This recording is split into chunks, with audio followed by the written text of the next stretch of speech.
Selamat pagi Bapak dan Ibu. Kali ini kita akan sharing terkait penilaian akhir atau periode final di SKP atau Ekin BKN.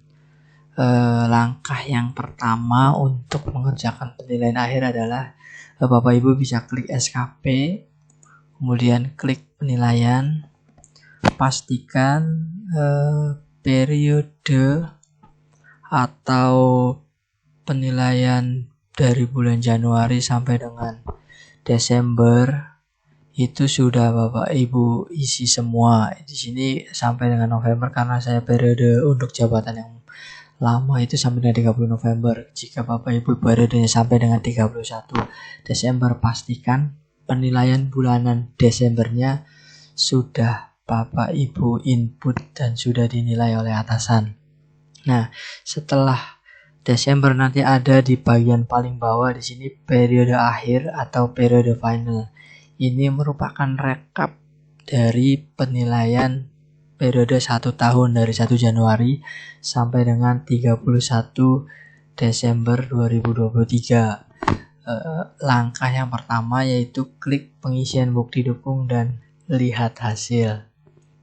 Di sini akan muncul SKP Bapak Ibu sekalian selama 1 tahun dari mulai 1 Januari sampai dengan 31 Desember. Perhatikan target tahunan di sini 2 dokumen, kemudian 100% yang kualitas dan waktunya 11 bulan. Bisa jadi di Bapak Ibu ini 12 bulan karena ini saya periodenya sampai dengan 30 November. Bapak dan Ibu bisa klik tambah yang di kolom bukti dukung, kemudian masukkan nama bukti dukungnya,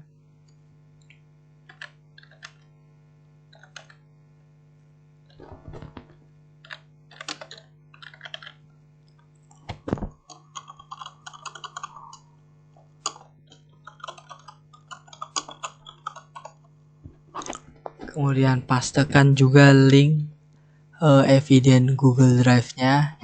Ini nanti akan saya bahas di akhir video terkait tata cara link Google Drive ya Bapak Ibu.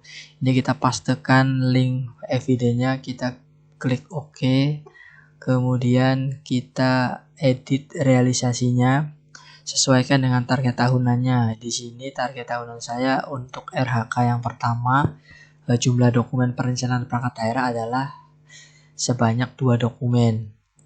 Nah, dalam 1 tahun sampai dengan 31 Desember itu realisasinya berapa? Bapak dan Ibu bisa masukkan sesuai dengan realisasi yang telah dilaksanakan oleh Bapak dan Ibu sekalian. Sumber datanya juga bisa Bapak Ibu masukkan.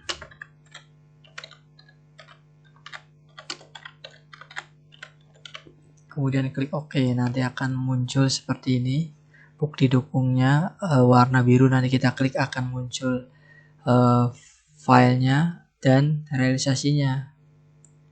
2 dokumen berdasarkan SIMON Kabupaten Cirebon. Isi seluruh RHK yang Bapak dan Ibu sekalian punya, dari mulai kualitas, waktu, serta RHK nomor 2 dan seterusnya. Sesuaikan dengan target tahunan dan Bapak Ibu di sini. Perhatikan, jika di sini satuannya adalah dokumen, maka pas setelah menginput realisasi juga satuannya dokumen, bisa 1, 2 atau 3 jika emang realisasinya memang seperti itu.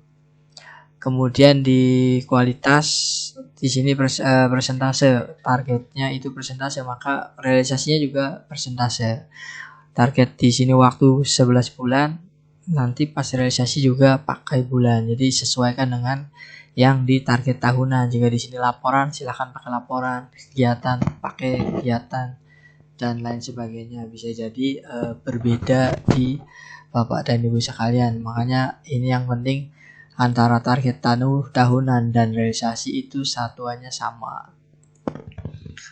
Kemudian Bapak dan Ibu bisa isi seluruhnya, seluruh RHK harus diinput semua. Jadi sudah input ini total dalam 1 tahun. Biasanya kalau penilaian bulanan adalah yang dikerjakan di bulan Desember saja. Misalkan di bulan Desember hanya 1 laporan.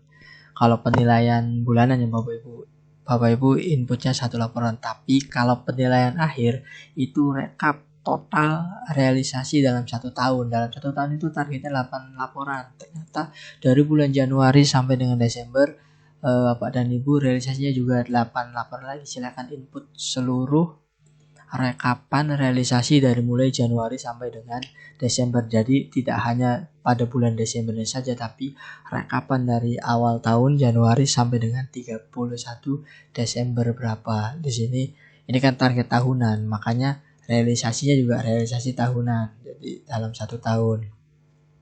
Semuanya diinput beserta data dukungnya. Jangan lupa realisasinya juga diinput yang di sebelah kanan. Jika sudah semua, Bapak dan Ibu sekalian bisa berdialog dengan pimpinan terkait penilaian periode akhir ini, karena penilaian akhir ini akan menjadi referensi terkait dengan penghargaan untuk tahun kedepannya. Terkait dengan pengisian link eviden Google Drive, di sini saya tunjukkan ada 2 cara untuk melampirkan link eviden. Yang pertama, opsi pertama adalah dengan mengumpulkan dalam 1 folder, misalkan di tahun 2023 dijadiin 1 folder. Di sini nanti ketika klik folder Bapak Ibu ada 12 folder dari Januari, Februari sampai dengan Desember. Di sini banyak. Silakan Bapak Ibu masukkan link eviden, dokumen eviden, bukti kerja, hasil kerja Bapak Ibu di tiap-tiap bulan di tahun 2023. Jadi nanti bisa copy atau menyalin link yang di tahun 2023 ini. Jadi ketika pimpinan Bapak Ibu mengklik bukti kerja, akan tersaji 12 bulan di sini dengan masing-masing bukti dukung di tiap foldernya. Itu opsi yang pertama. Opsi yang kedua adalah mengumpulkan eviden atau hasil kerja Bapak Ibu dalam kategori per RHK. Misalkan Bapak Ibu punya 3 RHK, jadi dalam 1 tahun itu silakan kumpulkan evidennya dalam RHK 1, 2, dan 3. Misalkan RHK 1 ada 2 dokumen, masukkan 2 dokumen di sini realisasinya. RHK 2 ada 1, masukkan 1. Kemudian RHK 3 ada 1 lagi. Intinya ini pengelompokannya berdasarkan RHK. Kalau yang opsi pertama itu pengelompokannya berdasarkan bulan pengerjaan atau bulan pelaksanaan kegiatan atau pelaporan tersebut. Ini silahkan diskusikan dengan pimpinan Bapak dan Ibu sekalian, lebih mudah yang mana atau pimpinannya lebih enak menilai hasil kerja Bapak dan Ibu di opsi yang mana. Intinya sih agar pimpinan mudah melihat eviden atau hasil kerja Bapak dan Ibu sekalian. Tidak masalah opsi 1 atau 2, yang penting pimpinan mengetahui hasil kerja Bapak dan Ibu sekalian.